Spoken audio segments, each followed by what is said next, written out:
Война с Дюги. 4 месяца боев в 11 измерениях. Начало. Зверь не умирал, хотя был должен.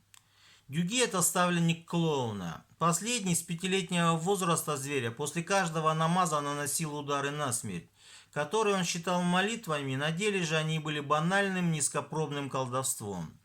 Именно клоун убил, вернее Аллах позволил, того человека-зверя и, не отходя от кассы, был убит малолетней ведьмой. Зверь только через 8 лет узнал об этом.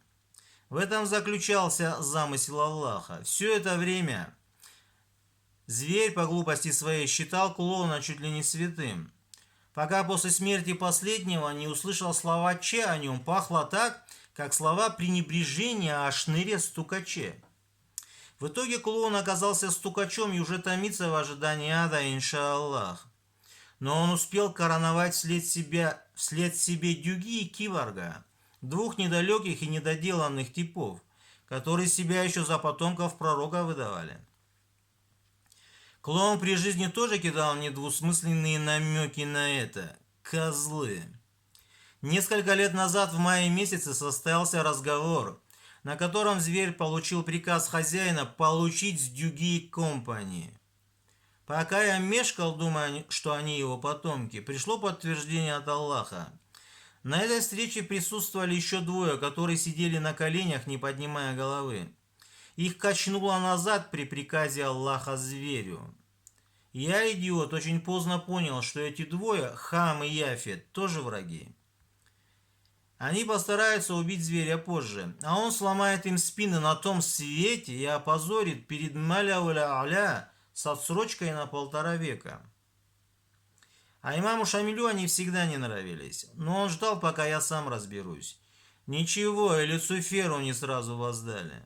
Подумаешь, эти 150 лет прождали, я роб.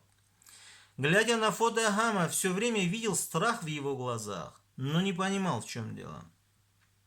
За Хама поговаривают, что он достиг высших степеней. На самом деле это была афера, и суть ее заключалась в следующем. Хотя я считаю Яфита главным зачинщиком, и в его взгляде на фото видел лишь надменность.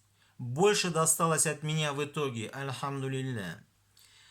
К моменту возвращения Иисуса с неба весь поток света на земле собрать в свои руки и установить полный контроль над всей божественной армией. На что надеялись эти клоуны, и особенно клоун, оказавшийся самым заклятым врагом зверя? Не знаю. Почуяв неладное, Дюги и 11 святош принялись за дело примерно в октябре, через год после того разговора. Каждый из них перекрыл одно измерение для зверя, лишая его потока жизни. Дюги выступал в роли координатора.